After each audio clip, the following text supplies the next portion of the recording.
Hello students, आज हम लोग क्लास 9 के क्वाड्रिलेटरल्स चैप्टर की फर्स्ट एक्सरसाइज 8.1 सॉल्व करेंगे। हमारा फर्स्ट क्वेश्चन है the angles of quadrilateral are in the ratio 3:5:9:13। Find all the angles of the quadrilateral. हमें एक क्वाड्रिलेटरल दिया गया है। इस क्वाड्रिलेटरल के जो एंगल्स हैं वो 3, 5, 9, 13 के रेशियो में है। सबसे पहले हमें क्या करना है, हमने एक क्वाड्रिलेटरल बना लिया। Let ABCD is a quadrilateral. और इस क्वाड्रिलेटरल के जो एंगल्स हैं उनका रेशियो है 3, 5, 9, 13। तो हम मान सकते हैं let the angles are 3x, 5x, 9x and 13x।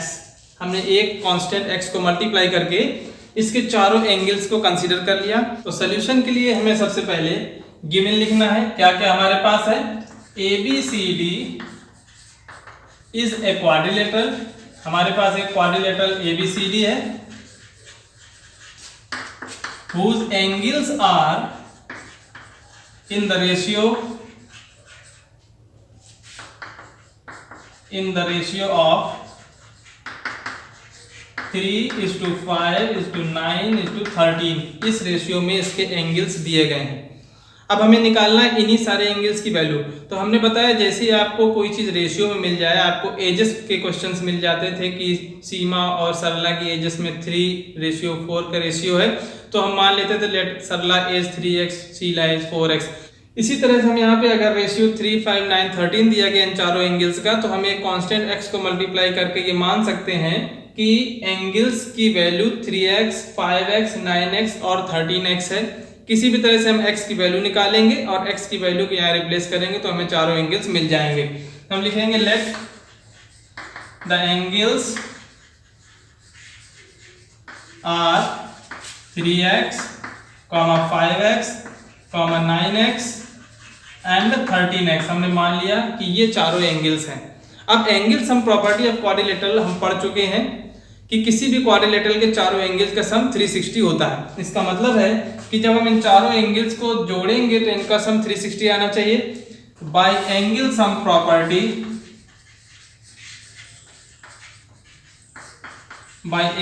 Property of quadrilateral.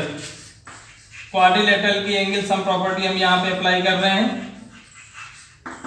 हम ये कह सकते हैं angle A plus angle B plus angle C plus angle D होना चाहिए 360 के बराबर। और ये चारों एंगल्स हमने मान लिए हैं 3x plus 5x plus 9x plus 13x is equal to 360 degree. अब हम यहाँ पे इन चारों को जोड़ सकते हैं। ये लाइक टर्म्स हैं 3x, 5x, 9x, 13x, तो हम जोड़ दें। 5 प्लस 3 8, 9 8 17, 17 and 13 30। x is equal to 360।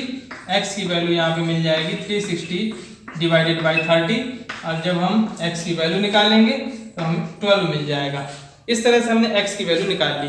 अब जैसे ही हमने x की वैल्यू निकाली, हम ये चारों एंगल्स को अलग अलग लिख सकते हैं। देयरफॉर द एंगल्स आर, हमारे एंगल्स क्या है, पहला एंगल 3x है, 3 × 12 36 हो गया।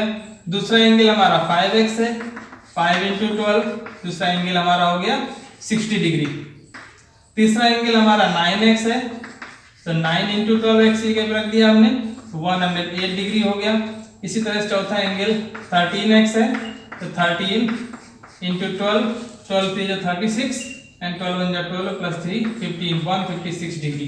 इस तरह से हमने चारों एंगल्स बता दिए 36, 60, 108 and 156 degree. These are the values of these 4 angles. आप लोगों को समझ में आ गया होगा। क्वेश्चन नंबर 2 है हमारा, if the diagonals of a parallelogram are equal then prove that this is a rectangle। यानी अगर आपके पास एक पैरेललोग्राम है और उस पैरेललोग्राम के दोनों डायगोनल्स इक्वल हो जाएं तो हमें ये प्रूव करना है कि वो एक रेक्टेंगल होगा। दिया क्या गया है, given that हमें ये दिया गया है कि ABCD एक पैरेललोग्राम है। हमने माना कि ABCD एक पैरेललोग्राम है। पैरेललोग्राम का मतलब है opposite sides are parallel and equal. AD BC के बराबर होगी, AB CD के बराबर होगी। तो ये हो गई opposite sides are parallel and equal. Parallelogram दिया है और क्या कह दिया है कि इस पैरेललोग्राम के डायगोनल्स जो हैं, डायगोनल AC और डायगोनल BD, ये दोनों डायगोनल्स भी बराबर है। तब हमें प्रूव करना है कि ये पैरेललोग्राम एक रेक्टेंगल होगा। अब आप जरा रेक्टेंगल और पैरेललोग्राम की डेफिनेशंस में फर्क देखिए। रेक्टेंगल की डेफिनेशन होती है opposite sides are parallel and equal and each angle is 90 degree. यानी रेक्टेंगल एक ऐसा पैरेललोग्राम होता है जिसका हर एक एंगल 90 डिग्री का होता है। और पैरेललोग्राम की क्या डेफिनेशन होती है, इसके अपोजिट एंगल्स बराबर होते हैं। तो अगर हम किसी भी तरह से दो एडजेसेंट एंगल्स को बराबर दिखा दें, हम A के बराबर B दिखा दें या B के बराबर C दिखा दें या C के बराबर D या D के बराबर A, तो जाहिर सी बात है ये पैरेललोग्राम हमारा रेक्टेंगल में कन्वर्ट हो जाएगा। सबसे पहले हमें देखेंगे क्या दिया गया है। ABCD इज ए पैरेललोग्राम, ये हमें दिया गया है ABCD इज ए पैरेललोग्राम। और इस पैरेललोग्राम में क्या है, जिसके डायगोनल्स इक्वल हैं, whose diagonals are equal. ABCD एक ऐसा पैरेललोग्राम हमें दिया गया जिसके डायगोनल्स बराबर हैं और हमें प्रूव क्या करना है कि ABCD एक रेक्टेंगल है। तो गिवन में हमारे पास है AB इक्वल टू CD होगी, साथ साथ AD इक्वल टू BC होगी और हमें दे दिया गया है AC equal to BD। Opposite sides are equal and diagonals are equal, इतना हमें दिया गया है। तो रेक्टेंगल की डेफिनेशन हम जानते हैं, रेक्टेंगल एक ऐसा पैरेललोग्राम होता है जिसका हर एक एंगल 90 डिग्री का होता है। तो हमें सिर्फ एंगल A बराबर एंगल B किसी भी तरह से प्रूव कर देना है। अब ये प्रूव करने के लिए कि एंगल A और एंगल B ये दोनों बराबर हैं, इसके लिए हम दो ट्राइंगल्स लेंगे। हमने ट्राइंगल ले लिया ADB और दूसरा ट्राइंगल ले लिया ACB, यानी हमने एक ये ट्राइंगल लिया है और दूसरा ट्राइंगल ये ले लिया है। इन दोनों ट्रायंगल्स को हम किसी भी तरह से कॉन्ग्रुएंट प्रूव करने की कोशिश करेंगे। प्रूफ में देखें किस तरह से करें। In triangle ADB and triangle ABC, इन दोनों ट्रायंगल्स में ADB और ABC, इन दोनों ट्रायंगल्स में हम देखें कि साइड AB दोनों में कॉमन है। तो AB is equal to AB, ये दोनों में कॉमन है, कॉमन ऑन बोथ ट्रायंगल्स, दोनों ट्रायंगल्स में ये साइड कॉमन है, इसलिए AB के इक्वल टू AB हो गया। इसके बाद हम देखें कि AD के इक्वल में BC होगा। क्यों होगा? क्योंकि हमें ये दिया गया है कि ABCD एक पैरेललोग्राम है, तो AD is equal to BC हो जाएगा, ये दिया गया है गिवन। इसके अलावा हमें जो थर्ड साइड मिल रही है BD इक्वल टू AC हो जाएगी। क्यों होगी? क्योंकि ये भी हमें दे दिया कि AC बराबर BD, ऑलरेडी दिया गया था कि डायगोनल्स इस पैरेललोग्राम के इक्वल है, तो BD equal to AC, this is also given. अब हमने देखा कि इन दोनों ट्रायंगल्स की तीनों साइड्स करस्पॉन्डिंग तीनों साइड्स के बराबर हैं। इस ट्रायंगल की, ट्रायंगल ADB की तीनों साइड्स ट्रायंगल ABC के तीनों साइड्स के बराबर है। इसका मतलब है कि हम यहाँ पे SSS कॉन्ग्रुएंस क्राइटेरिया अप्लाई कर सकते हैं। तो इसलिए SSS कॉन्ग्रुएंस रूल से हम ये कह सकते हैं कि triangle ADB is congruent to triangle. अब ये लिखना थोड़ा सा ध्यान देना है, AD इक्वल टू BC है तो AD की जगह पे हमने लिख दिया BC, AD equal to BC। इसके बाद BD इक्वल टू AC है तो BD इक्वल टू AC हो गया। तो triangle ADB is congruent triangle BCA, यानी आप इनके करस्पॉन्डिंग एंगल्स A के बराबर होगा B, D के बराबर होगा C और B के बराबर होगा A, इन तीनों दोनों ट्रायंगल्स में। अब हम यहाँ से CPCT से ले सकते हैं कि अगर ये दोनों ट्रायंगल्स कॉन्ग्रुएंट हैं तो इसका मतलब है कि ये एंगल जो है DAB इस ट्रायंगल के एंगल CBA या ABC के बराबर होगा। Therefore angle DAB is equal to angle CBA by CPCT। Corresponding part से हम ये कह सकते हैं कि ये दोनों एंगल्स बराबर हो गए। अब हम लोग क्वाड्रिलेटरल में आ जाएंगे। इस क्वाड्रिलेटरल में हमने देखा कि ये एक पैरेललोग्राम है, यानी कि opposite sides are parallel and equal and adjacent angles are equal. इसका मतलब है कि ये जो पैरेललोग्राम है ये पूरी कंडीशंस रेक्टेंगल की सेटिस्फाई कर रहा है। इसका मतलब है कि ABCD एक रेक्टेंगल होगा। तो हम थोड़ा सा लिख देंगे, therefore ABCD is a parallelogram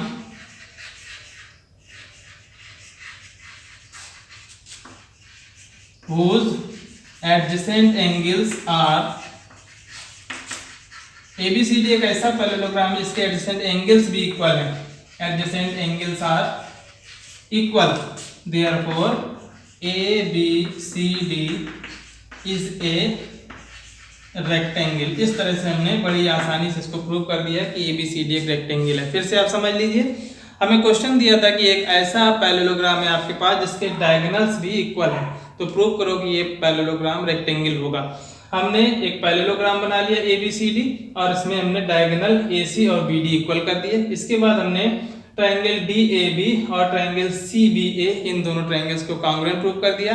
जब ये दोनों कॉन्ग्रुएंट प्रूव हो गए तो इसका मतलब है कि ये एंगल इसके इक्वल प्रूव हो गया। और यही हमें प्रूव करना था कि अगर ये किसी पैरेललोग्राम में एडजेसेंट एंगल्स इक्वल हैं, हमें मालूम है पैरेललोग्राम में अपोजिट एंगल्स इक्वल होते हैं। जब एडजेसेंट एंगल्स इक्वल हो गए इसका मतलब है कि चारों एंगल्स इक्वल हो गए। चारों एंगल्स इक्वल होने का मतलब है कि चारों एंगल्स 90 डिग्री के हो गए। इसका मतलब है कि ये जो पैरेललोग्राम है ये रेक्टेंगल की सारी प्रॉपर्टीज को सेटिस्फाई कर रहा है। तो हम ये कह सकते हैं कि ABCD एक रेक्टेंगल होगा। क्वेश्चन नंबर 3 में दिया गया है, show that if the diagonals of a quadrilateral bisect each other at right angle then it is a rhombus. सबसे पहले हमने एक फिगर ड्रॉ किया। फिगर ड्रॉ करके हम बताएंगे कि क्या प्रूव करना है। हमने माना कि ABCD एक क्वाड्रिलेटरल है। इस क्वाड्रिलेटरल हमें दिया गया है कि इसके डायगोनल्स एक दूसरे को राइट एंगल पे बाइसेक्ट कर रहे हैं।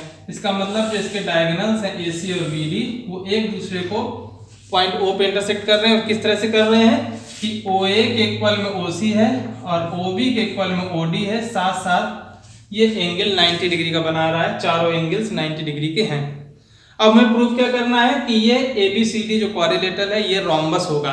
तो इसको प्रूव करने के लिए आपको रोम्बस की प्रॉपर्टीज मालूम होना चाहिए कि रोम्बस क्या होता है।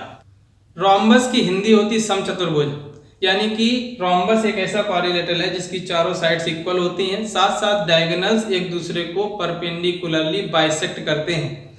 हमें क्या दिया गया है कि जो ABCD एक क्वाड्रिलेटरल है इसके डायगोनल्स तो एक दूसरे को परपेंडिकुलरली बाइसेक्ट कर रहे हैं, लेकिन हमें ये प्रूव करना है कि ABCD एक रोम्बस। इसका मतलब हमें सिर्फ ये बता देना है कि इसकी चारों साइड्स भी बराबर हैं। अब आप ये देखिए कि आप पैरेललोग्राम की एक प्रॉपर्टी जानते हैं, पैरेललोग्राम में जो डायगोनल्स होते हैं वो एक दूसरे को बाइसेक्ट करते हैं। तो अगर हम इसकी इतनी सी कंडीशन ले लें, diagonals are bisecting each other, इसका मतलब ABCD एक पैरेललोग्राम है। ये तो हमें मालूम है ABCD एक पैरेललोग्राम है। क्यों पैरेललोग्राम है? क्योंकि इसके डायगोनल्स एक दूसरे को बाइसेक्ट कर रहे हैं और साथ साथ वो राइट एंगल पे बाइसेक्ट कर रहे हैं। तो अब ये हमें आधी कंडीशन मिल गई रोम्बस की। तो ये ABCD एक पैरेललोग्राम है, ये हमें मालूम है। इसका मतलब हमें मालूम है AB इक्वल टू CD है, AD इक्वल टू BC है, ये हमें मालूम है। हमें सिर्फ ये प्रूव कर देना है कि AB और BC ये दोनों साइड्स बराबर है। दो एडजेसेंट साइड जैसे हम बराबर कर देंगे। हमें ऑलरेडी मालूम है AB CD के बराबर है, AD BC के बराबर है। तो जैसे ही हमने AB और BC बराबर की, इसका मतलब चारों साइड्स बराबर हो जाएंगी। फिर से आप समझ लीजिए, ये हमें दिया गया है कि ABCD एक ऐसा क्वाड्रिलेटरल है जिसके डायगोनल्स एक दूसरे को बाइसेक्ट करते हैं। तो अगर इसके डायगोनल्स एक दूसरे को बाइसेक्ट कर रहे हैं तो ये पैरेललोग्राम है। ऑलरेडी हमारे पास ABCD पैरेललोग्राम है। क्यों है? क्योंकि इसके डायगोनल्स एक दूसरे को बाइसेक्ट कर रहे हैं। हमें सिर्फ ये प्रूव कर देना है कि AB के बराबर BC एडजेसेंट साइड्स भी बराबर हैं। जैसे एडजेसेंट साइड्स बराबर हो जाएंगी तो जो ये क्वाड्रिलेटरल है ये रोम्बस में बदल जाएगा। हम सबसे पहले सॉल्व करने के लिए गिवन में लिखेंगे क्या हमें दिया गया है। इन क्वाड्रिलेटरल ABCD, क्वाड्रिलेटरल जो दिया गया है ABCD, इसमें क्या दिया गया है कि जो डायगोनल्स एक दूसरे को बाइसेक्ट कर रहे हैं और राइट एंगल पे बाइसेक्ट कर रहे हैं। इसका मतलब है कि OA is equal to OC दिया गया है, OB is equal to OD दिया गया है, साथ साथ AC is perpendicular to BD दिया गया है।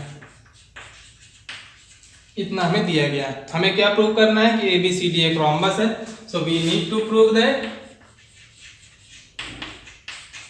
हमें प्रूव करना है ABCD इज ए रोम्बस। हमें ये दिखा देना है कि ABCD एक रोम्बस है। तो रोम्बस दिखाने के लिए मैंने बता दिया कि हमें सिर्फ AB इक्वल टू BC दिखाना है। अब आप देखें कि AB इक्वल टू BC दिखाने के लिए हम दो ट्राइंगल्स लेंगे और उन दोनों ट्राइंगल्स को कॉन्ग्रुएंट प्रूव करने की कोशिश करेंगे। कौन कौन से दो ट्राइंगल्स ले लेते हैं? हम ट्राइंगल AOB ले लेते हैं और ट्राइंगल BOC ले लेते हैं।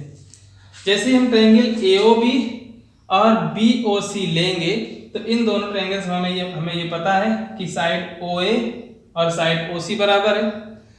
इन दोनों ट्राइंगल्स में साइड OB कॉमन है और इन दोनों ट्राइंगल्स में एंगल AOB और एंगल BOC बराबर, ये दोनों राइट एंगल के हैं। इन triangle AOB and triangle BOC, इन दोनों ट्राइंगल्स में OA is equal to OC ये दिया गया है, given.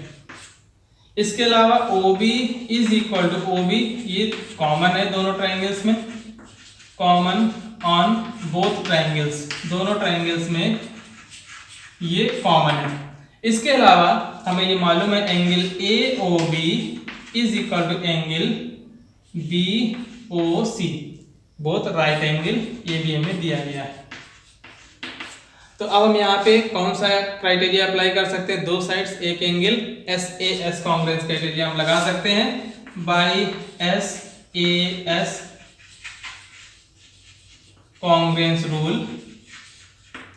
Triangle AOB is congruent to triangle BOC। जैसे ही दोनों ट्राइंगल्स कॉन्ग्रुएंट हो गए तो अब हम कहेंगे therefore by CPCT side AB is equal to side BC by corresponding parts of congruent triangles by CPCT हम कह सकते हैं AB equal to BC। अब हमें ये मालूम है कि ABCD एक पैरेललोग्राम था और इस पैरेललोग्राम में चारों साइड्स ही बराबर हो गई। इसका मतलब है कि ये रोम्बस की सारी कंडीशंस को सेटिस्फाई कर रहा है, इसलिए ABCD एक रोम्बस होगा। यहाँ पे लास्ट में आपको लिखना पड़ेगा as in quadrilateral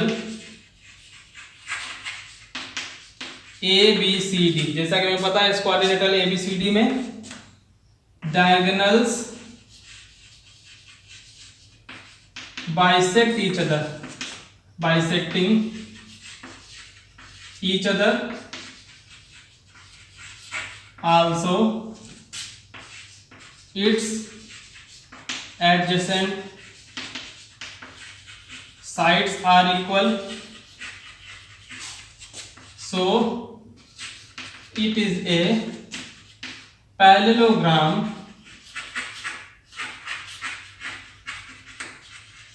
with all four sides equal, so it is a rhombus, so it is a rhombus. इस तरह से हमने इसको प्रूव कर दिया। होप आप लोगों को समझ में आ गया होगा। नेक्स्ट वीडियो में हम लोग क्वेश्चन नंबर 4, 5, 6 सॉल्व करेंगे, तो हमारे साथ बने रहिए। Thank you.